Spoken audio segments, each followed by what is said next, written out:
राम जी के पास एक गाय थी जिसका नाम चांदनी था और एक बैल था जिसका नाम चांद था। चांदनी बहुत जल्द एक बच्चा देने वाली थी। राम जी अपनी गाय और बैल से बहुत ही प्यार करता था। चांदनी और चांद एक दूसरे से बहुत प्यार करते थे। चांद तो मानो पति की तरह चांदनी का ख्याल रखता था। एक दिन राम जी अपनी पत्नी लक्ष्मी से कहता है, लक्ष्मी, ओ लक्ष्मी, अब जल्द ही हमारे भाग खुलने वाले हैं। बहुत जल्द चांदनी को बच्चा होने वाला है। उसके बाद चांदनी खूब सारा दूध देगी। उस दूध को बेचने मैं शहर जाऊंगा। हम खूब सारे पैसे कमाएंगे। हाँ जी, आप सही कह रहे हैं। फिर कुछ दिन बाद चांदनी एक छोटे से बछड़े को जन्म देती है। राम जी और लक्ष्मी बहुत खुश हो जाते हैं। कुछ ही दिनों में राम जी की अच्छी खासी कमाई चलने लगती है। चांदनी जो भी दूध देती थी, राम जी उसे सुबह शहर जाकर बेचता था।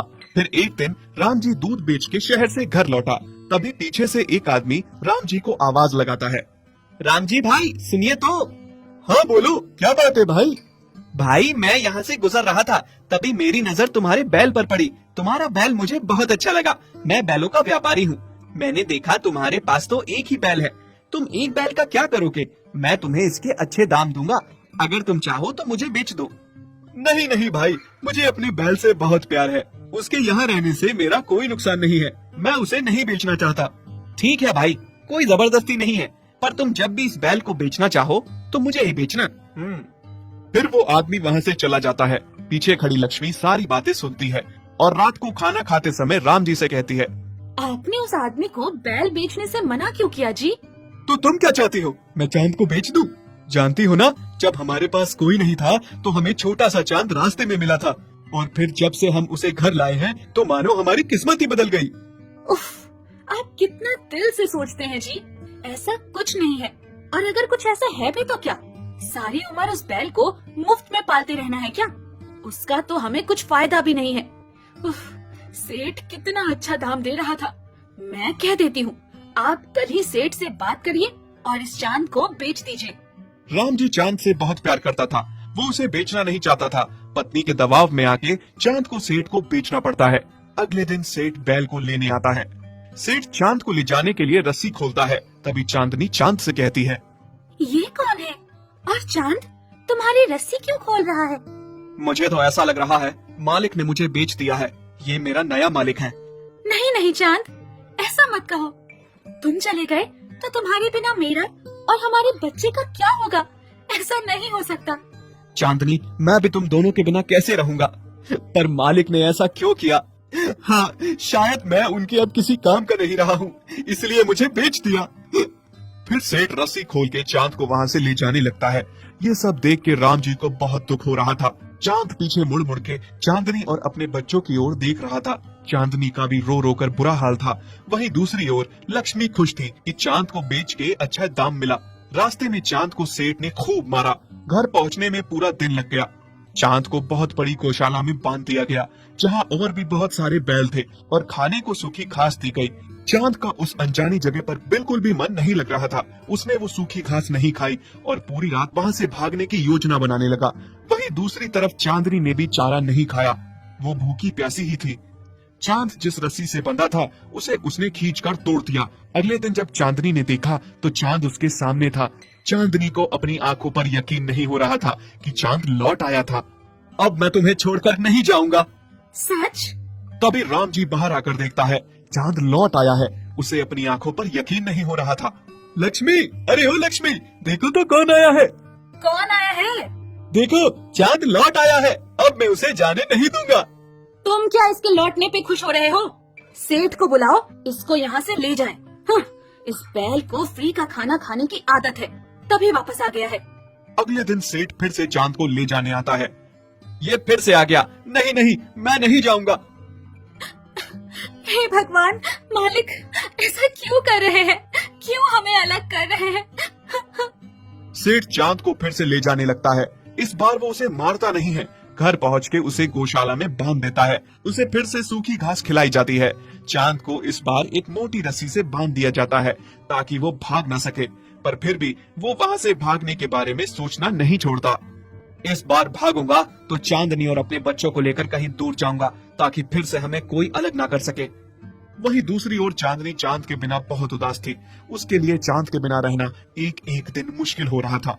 उसने खाना पीना छोड़ दिया था। ये देखकर राम जी और लक्ष्मी बहुत दुखी हो रहे थे।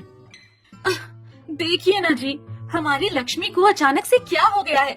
अच्छी भली थी, अचानक से इतनी बीमार कैसे हो गई। ये सब तुम्हारे कारण हुआ है। तुम्हारे साथ मैं भी इस पाप का भागीदार बन गया हूँ। हाँ, मेरे कारण? मैंने क्या किया? क्या तुम अंधी हो गई हो? तुम्हें दिखता नहीं है चांद और चांदनी का प्यार? वो दोनों एक दूसरे से कितना प्यार करते हैं। चांदनी का बच्चे का बाप भी चांद ही है। तभी चांद भाग भाग कर अपने परिवार के पास लौट आता है और हमने किसी के परिवार को तोड़ा है। इसका पाप तो हमें जरूर लगेगा। आप सही कह रहे हैं जी, मुझसे बहुत बड़ी भूल हो गई। पैसों के लालच में मैंने ये क्या कर दिया। आप कल ही जाकर सेठ को उसके पैसे वापस कर दीजिए और चांद को घर ले आइए।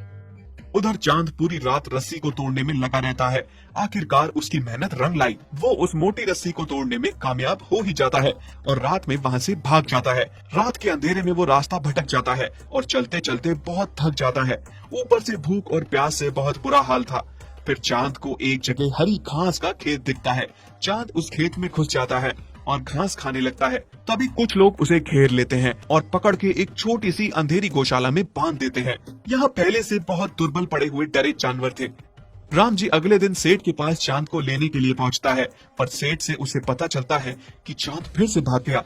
राम जी आके अपनी पत्नी को बताता है। दोनों चांद के लिए बहुत चिंतित होते हैं। हमारा चांद कहाँ गया होगा? अभी तक तो वो घर पहुँच जाता, पर उसका कोई अता पता ही नहीं है। कहाँ गया होगा वो भूखा प्यासा? आप सही कह रहे हैं जी, पर आप चिंता मत करिए, सब ठीक हो जाएगा। वहीं दूसरी तरफ चांद का उस कैद में दम घुट रहा था। वो सोच रहा था भगवान ने उसकी कितनी बुरी किस्मत लिखी है और कितना और दुख देखना बाकी है। मुझे तो लग रहा है कि मैं अब मर जाऊंगा। नहीं नहीं, इतनी तकलीफ उठाने के बाद अब मैं हार नहीं मानूंगा। मुझे कुछ भी करके अपने बच्चों और चांदनी के पास पहुंचना है, बस। तभी चांद दीवार को तोड़ने की सोचता है, क्योंकि दीवार कच्ची थी। उसने सील मार कर दीवार तोड़ दी, लेकिन तभी वहाँ गौशाला का मालिक आ जाता है और चांद को बहुत मारता है। चांद को इतना मारा जाता है कि वो जमीन पर गिर जाता है। ये देख के सारे जानवर गुस्सा हो जाते हैं और सारे उस आदमी पर टूट पड़ते हैं और उसे मार डालते हैं। और फिर सारे जानवर खुशी खुशी वहाँ से भाग जाते हैं। चांद भूखा प्यासा था और मार खा के वो इतना दुर्बल पड़ चुका था कि चल पाना अब उसके बस की बात नहीं थी। पर फिर भी जैसे तैसे वो चल के घर पहुँचा। जैसे ही चांदनी ने उसे देखा, मानो उसकी जान में जान आ गई हो। वो चांद को पुचकारने लगी। तुम आ गए? मैं जानती थी तुम जरूर आओगे। कैसे नहीं आता? अब मैं तुम्हें और अपने बच्चों को लेकर कहीं दूर चला जाऊंगा, जहाँ हमें कोई अलग न कर सके, कोई हम पे अपना हक न जता सके। तभी लक्ष्मी चांद को वापस पाकर खुश होकर कहती है, चांद तू आ गया, मुझे यकीन था तू जरूर आएगा। अजय सुनते हो, देखो तो कौन आया है।